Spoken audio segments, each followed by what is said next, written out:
season replays, fantasy drafts, ultimate created leagues, and what if tournaments. It's Coffee Cup Games with the coach, DKM. Hey, this is Coach DK. We are continuing our replay of the year 1900. We are in the playoffs. We did the first games of the first round in the American League a couple episodes ago.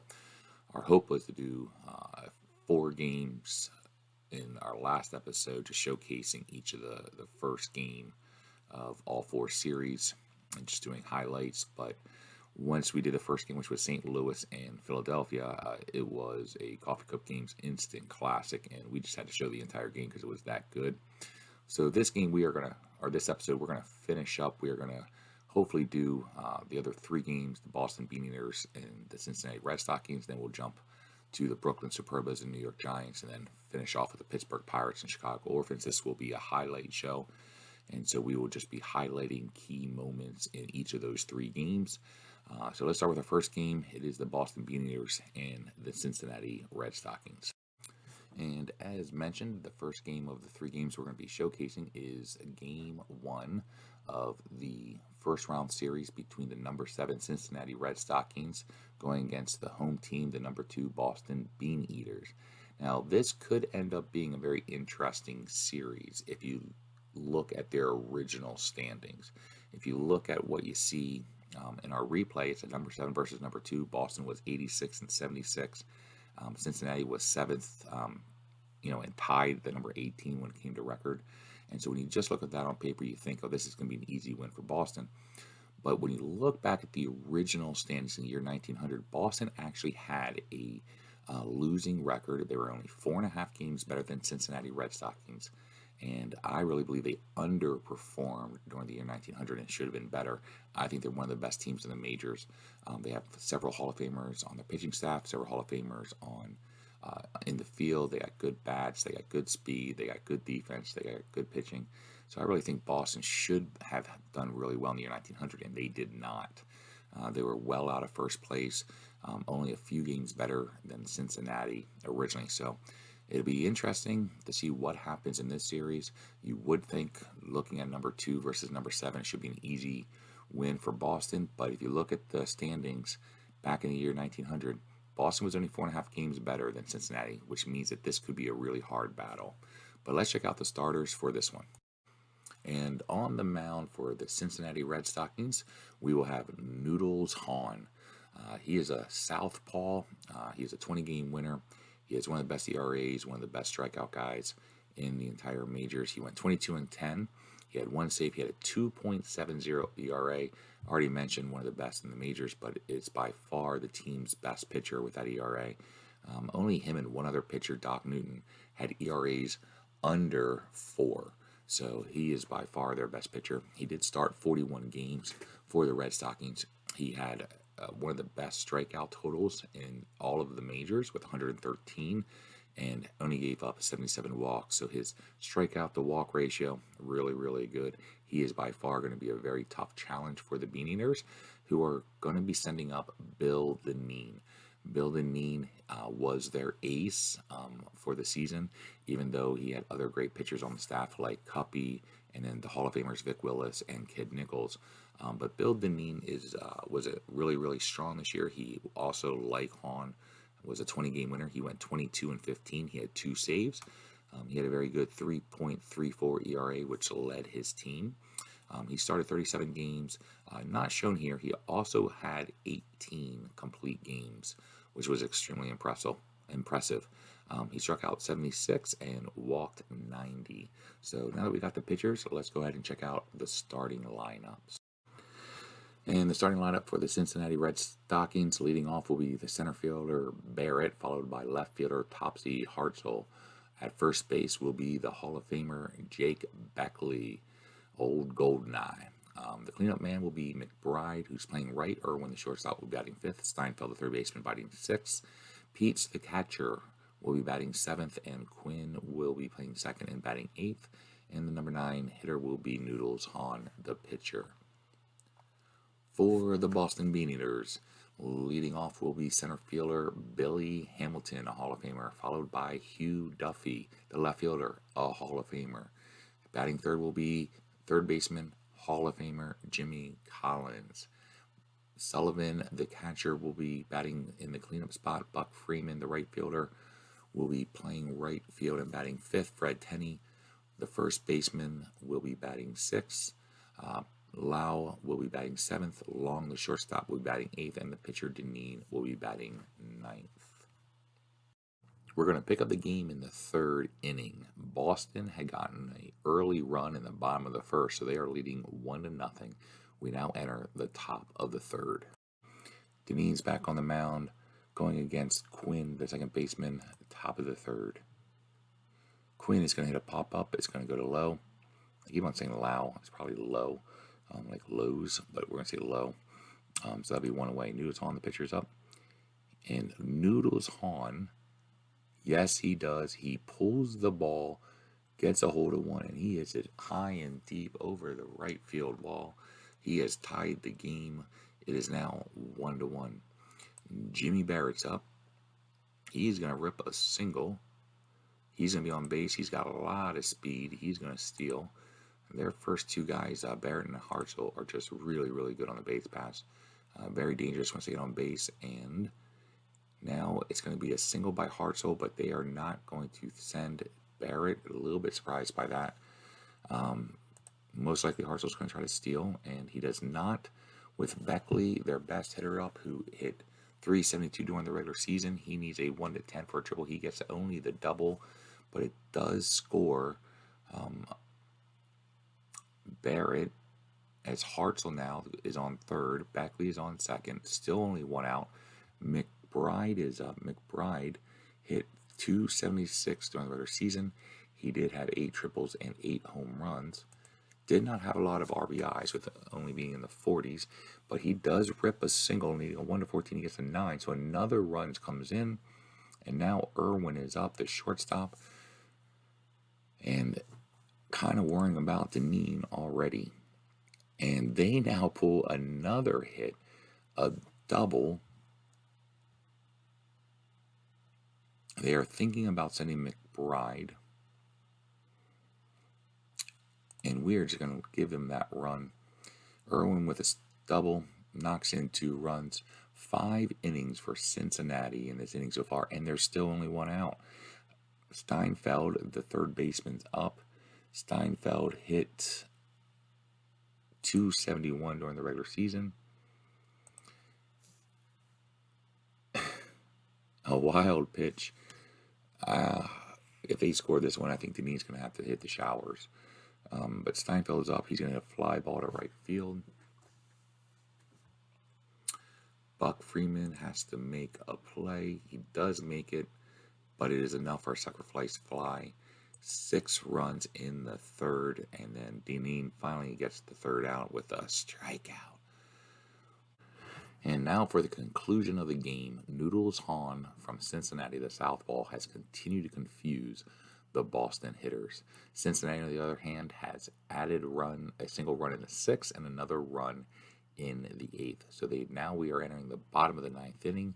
The score is 8-1, and Boston desperately needs a major comeback to have a chance of pulling this game out. So the bottom of the 9th, except for our first 3 guys, are 3 Hall of Famers, Billy Hamilton, Hugh Duffy, and Jimmy Collins. I don't think anyone else has a hit. But Buck Freeman's up. He is 0 for 3 in the game. Finally, somebody else gets a hit. Buck Freeman. Apparently, I jinxed the bad luck and flipped it. So now Fred Tenney's up, who is 0 for 3. So if people are due for, and there's another one. So apparently we just need to keep on saying that they haven't gotten hits, and maybe something will happen. Lowe is up, the second baseman, and he is 1 for 3, so I was wrong. Lowe does have a hit in the game, but so that might have not worked in our favor. He needs a 1-7. He gets a 9. It's going to be a line out. Long, who is one of our power hitters on the team, especially going against, I believe against some lefties. He does well against lefties when it comes to power. So this is a nice matchup for him. He is over 3. See if that helps a little bit. It does not. Unfortunately, it's going to be a 6-4-3 game-ending double play as the Cincinnati Red Stockings run into South End grounds and steal the first game in pretty much what was a blowout with a 6-inning third, or 6-run third inning. After a great first game between St. Louis and Philadelphia, we then had a huge blowout, an upset win for Cincinnati over the Beaneaters. We now enter the night games in the top half of the bracket. And our first National League Game 1 night game will be between the number 1 Brooklyn Superbas, who will be hosting the number 8 New York Giants. We don't think this series will be very close. Brooklyn was the number 1 team. They won the National League in our replay. They also won it originally in the year 1900, being the National League champions. New York Giants, on the flip side, they were the last place team in our replay, and they were also the last place team in the year 1900 originally. And on the mounds for the New York Giants, we have Pink Hawley, the team's top pitcher.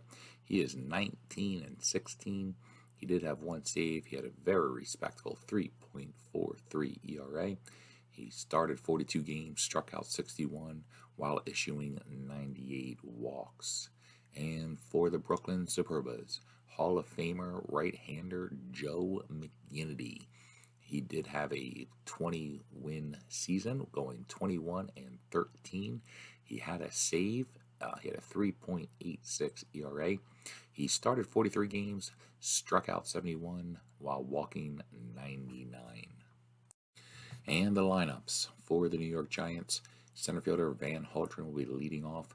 Kip Selbeck, the left fielder, will be batting second. Hall of Famer shortstop George Davis batting third.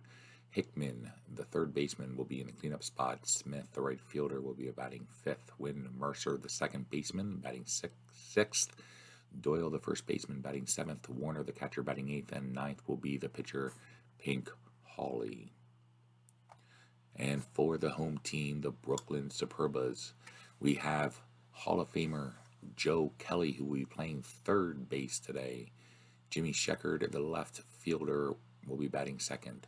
Hall of Fame right fielder Willie Keeler will be batting third. Fred Jones, the center fielder, will be batting fifth. Duke Farrell, the catcher, will be batting fifth. Bill Dolan, the shortstop, will be batting sixth.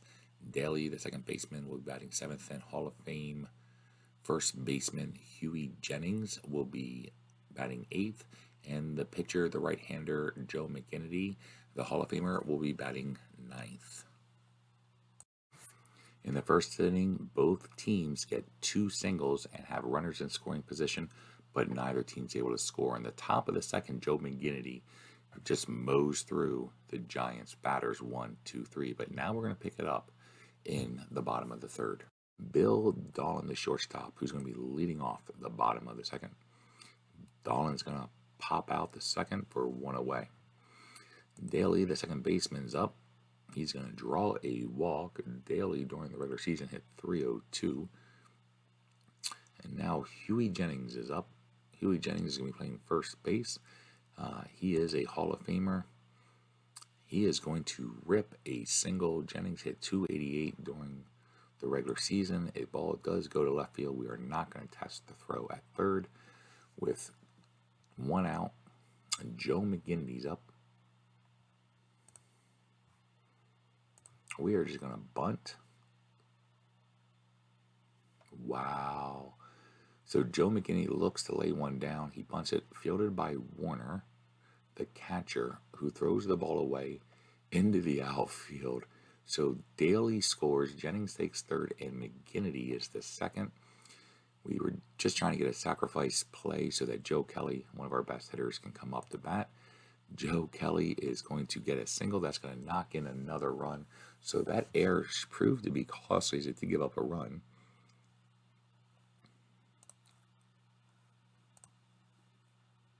We're going to see if Joe Kelly can get a lead. And he does. Joe Kelly steals second base, putting runners on second and third. Jimmy Sheckard's up. And he is going to pop out. for the second out of the inning. But now comes one of the best hitters in all of the majors. Wee Willie Killer, one of my favorite players to draft whenever we do fantasy drafts. Wee Willie Killer is going to be issued a walk. Smart move by the New York manager. Pink Hawley now has to face Jones. Jones hit .313 during the regular season. He did have 4 home runs. He had 64 RBIs. More impressively, he scored 113 runs. Jones is not very good in the clutch. He needs a 1-11. He gets a 12. Not quite enough for the double. That's going to end the inning. Now we enter the top of the third. Pink Hawley, the pitcher, is up. He's going to pop out the third. So after giving up 2 hits in the first, McGinnity has tried to get his rhythm. He's now get Van Haltren, the leadoff man, to ground out the first. And now Selbach's up. He's going to hit a ground ball to third base. Kelly, not normally a third baseman, is going to have to make a play. And being out of position has hurt him there, as he has definitely made the error. And now Selbach's going to take advantage of the poor arm by McGinnity. Davis, the Hall of Famer, is going to get a walk. And now Hickman, the third baseman's up. He's 1 for 1. He has a single. Hickman, as mentioned, is the team's best hitter. He had .357 during the regular season. He led the team in in home runs and was second in RBIs. With a great chance for Hickman here, he gets shows why he leads the team in home runs. He needed a 1-11. He gets a 5. That is going to be a 3-run shot. That's going to give New York the lead. Joe McGinnity had been doing well, but with 2 outs, Joe Kelly's error kept the inning alive, and now they are doing some damage. Smith rips off a single. Now Mercer is up. He's going to rip off a single. And that's going to put runners on the corner. New York coming alive in the third inning. Joe McGinnity needs to get out the first baseman, Doyle. And unfortunately for us, Doyle needs a 1-2 for a double, but he's guaranteed a single that's going to knock in the 4th run for New York. Runner still on first and second. Warner, the catcher, is up, and finally the inning is over as Warner flies out the Wee Willie Killer, but a 4-run inning for the Giants to storm back. Bottom of the third, Duke Farrell is up. Duke Farrell lined out the first time. He's going to fly out the left field. Bill Dahlin's up. He's 0 for 1 after a pop out. He's going to hit a ground ball to third base. Hickman's going to have to make a play. He does not, as Dahlin gets a single, and then on the miscue, Dahlin takes second. Daly, who walked his first time at bat, is up. He's going to hit a ground ball to second to win Mercer. Mercer makes an error, so 2 errors in the inning. There was a hit, but there were 2 errors. Now we have runners on first and third. Huey Jennings is up. He singled the first time he was up. Huey Jennings hit only .288 during the regular season, but he draws a walk here, loading the bases for Joe McGinnity. You definitely don't want your pitcher up in this situation. It's going to be a ground ball to second base. Mercer is going to have to make a play. He does not. His range at second is killing him as McGinnity gets the ball past Mercer into the outfield. It is enough to score 2 runs, as now Brooklyn has tied it up as McGinnity, the pitcher, gets a hit, and mainly because of Mercer's poor range at second. So now here comes Hall of Famer Joe Kelly, who today is playing third base. Joe Kelly needs a 1. He gets the 1 as he pulls the ball down the line, and that's going to give them a lead as Kelly stands up with a double. Jimmy Sheckard's up. Sheckard hit .306 during the regular season. He's got runners on second and third, still only 1 out. And he's going to rip a 2 RBI single. And scoring 2 more runs as now Brooklyn comes with a big inning. But the inning's not over. There's still only 1 out. And now one of the best hitters in the majors is up. Wee Willie Killer, and the Giants walk out to the mound and they bring in a relief pitcher. Ed Doheny has been called from the bullpen. The left-hander has to face now one of the best hitters in the majors, Wee Willie Killer. And Wee Willie Killer is going to be struck out. So now comes Jones.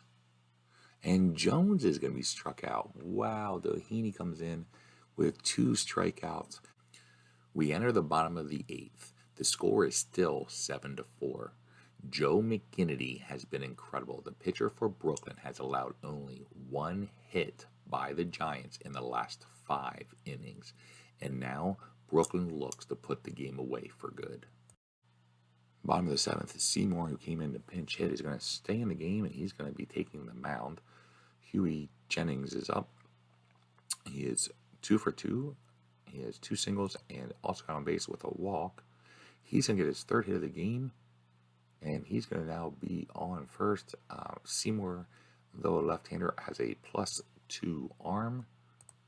We are going to try to take advantage of that. We do not. McGinnity is going to try to do a bunt, and he does his 2nd sacrifice bunt, putting Huey Jennings on second base. Joe Kelly is 2 for 4. He does have 2 RBIs. He does have a double. He's going to hit a ground ball back to the pitcher. Seymour makes the error.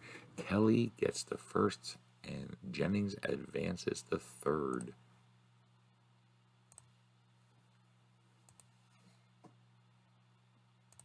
We're going to try to steal Joe Kelly, and Joe Kelly takes second base, putting runners on 2nd and 3rd with Jimmy Sheckard up, who is 1 for 4, and now Giants are facing quite the dilemma. The bases are loaded for Wee Willie Killer, one of the best hitters in the majors.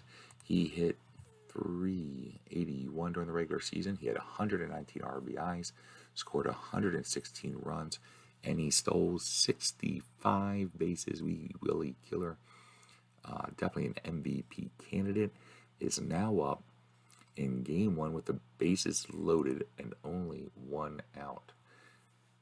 And the Giants decide to bring in Bill Carrick from the bullpen. So Wee Willie Killer comes through, showing his MVP ability. He rips a single, pulls it down to the right field to Smith. That is going to knock in 2, and now they are up 9-4.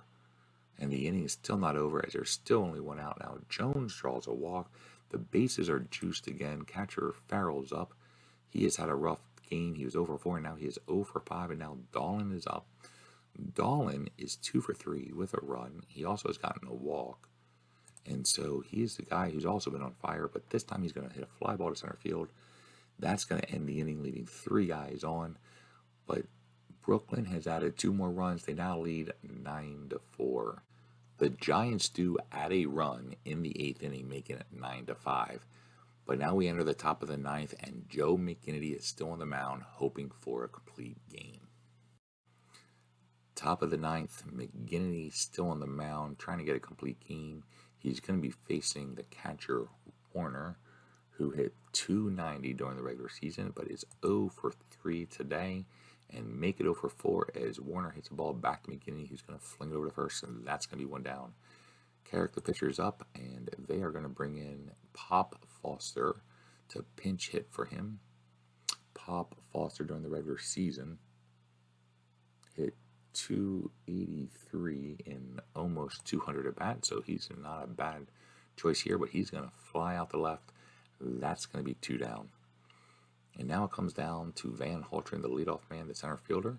He has been struggling until the last at bat, where he got a single. So he is 1 for 4. He's going to get a hit, keeping the inning alive. As now Kip Selbach is up. Kip Selbach is 0 for 4. He did get on base with an error by Kelly. And this time, Kip Selbach is going to hit a fly ball to left field to Jimmy Sheckard. And that's going to end the inning.